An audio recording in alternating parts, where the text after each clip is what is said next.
Hello and welcome to the Nope Coach podcast. This is episode 274, Nice Things People Say. I'm your host, Suzanne Culberg. Today I have a pro tip for you. I highly recommend that you create an album on your phone, you title it Nice Things People Say, and whenever you get a text message, a comment on social media, a WhatsApp, a Facebook Messenger, whatever, that somebody compliments you in any way, screenshot that and save it to the album. Nice Things People Say. Now, some of you might be listening to this and go, nobody ever says anything nice to me. And the thing is, it's because you need to train your brain to recognize it. As overgivers, which most people who listen to me, overgivers, people pleasers, martyrs, can't say noers, we often really struggle to receive and will brush off nice comments and not even let them land. It's like, this is like the 5-second rule, except instead of picking up crap off the ground to eat, this is picking up a compliment and receiving it. And not only 5 seconds once, but saving it to your album so you can cherish this 5 seconds whenever you need a pick-me-up. Having an album, having a collection of these nice things people say allows you to increase your receptivity muscle. Like any muscle, you need to stretch it for it to grow. People are like, oh, I struggle to receive. You're not magically just going to be bestowed with the gift of receiving one day, unless you come across a genie, and I don't think they're actually real, bar Disney movies. But you need to practice, you need to stretch, you need to grow like you would a physical muscle. It could be the simplest thing. Thanks, mum, after you've picked up your kid and they've sent you a message, or nice hair, or whatever. It doesn't matter. So I've got mine here. Nice things people say. Actually, before I read some of them, the other reason this is an excellent thing to have is when you're having a bad day, when your brain is being a douche canoe and telling you that you suck and you can't do anything and everyone hates you and there's something wrong with you, because face it, we all have those days. You can look at this album and immerse yourself and remind yourself what a motherfucking powerhouse you are. So here is some of mine, in no particular order.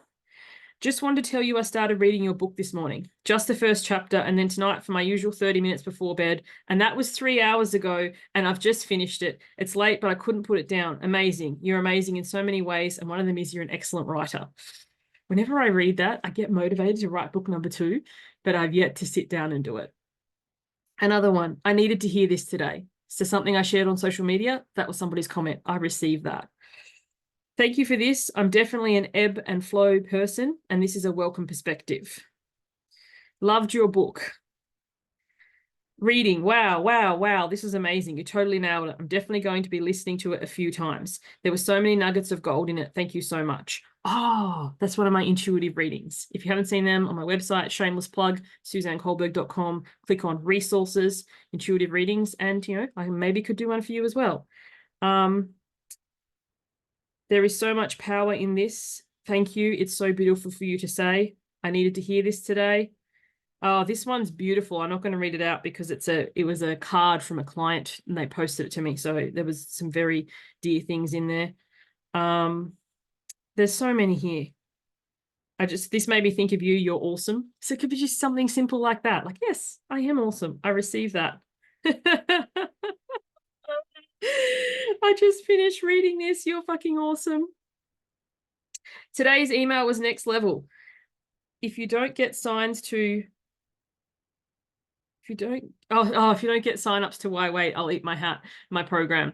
I really appreciate Suzanne Culberg. You help me set good boundaries and feel good about myself. Oh, there's heaps. I literally have hundreds in this album, and some of you might be listening to this and go, wow, she's on herself or she's full of herself. My son had the best answer to this. He's 8 years old. I love him fiercely. His name's Casimir. He's been on a few episodes of the show. If you haven't listened to it, go and check him out. Someone told him one day that he was full of himself, and he just looked at them and said, well, who else would I be full of? And I don't know, I learned so much self-respect, self-love, self-compassion from my son because, yeah, who else should you be full of? We should be tooting our own damn horn. And it's so easy for an offhand comment or something to tear us down.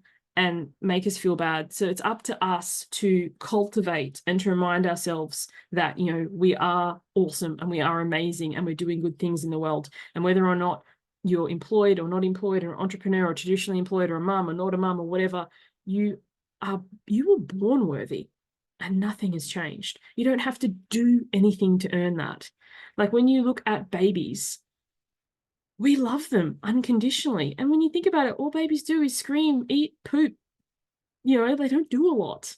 So we often think that we need to do something to prove our worth, or we need to do something to earn it, or we need to, and then we exhaust ourselves constantly. So I really encourage for everyone. You don't need to share this list with anyone. You don't need to read it on a podcast like I did. I'm actually having like a vulnerability hangover as I record this, thinking, maybe I shouldn't put this one out because I sound like such a wanker. But anyway, seriously, like nice things that people say, to remind yourself in moments that are hard, to increase your receptivity muscle. So many of us have goals and dreams and desires and things that we want.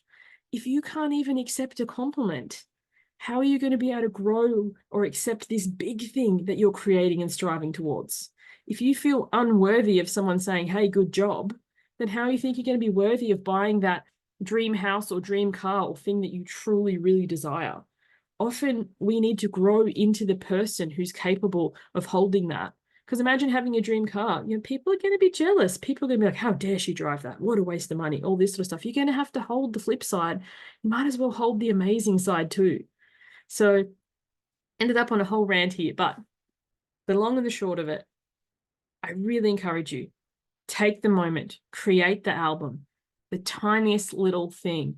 And you could even categorize it. I haven't done that yet, but maybe I could, into, you know, book, newsletter, readings, work, general humanness. But someone said to me the other day, they said, I don't read email newsletters except for yours. And that compliment, like, you know, if they don't write it, if they've said it, you could type it out and screenshot it yourself. I should do that after this, because there are times where we think nobody cares and we don't matter and nobody's reading and no one's listening and I'm shouting into the void. And when you have that reminder, like next time I sit down to write my newsletter, I'll be like, I'm sending it to you. If anyone else reads it, amazing, but this is the person I'm sending it for. Because sometimes we can put in so much work and not see a reward and not think that we're making any difference. And someone's offhand comment can be like the soothing balm. So yeah, if you haven't done it already, if you haven't paused the show to do it already, I encourage you. And yeah, comment below if you're watching on YouTube, or send me a message, info@suzanneculberg.com. How was this for you? And yeah, increasing that receptivity muscle, expanding your capacity to receive. Thanks for listening. I hope to see you on the next one. Bye for now.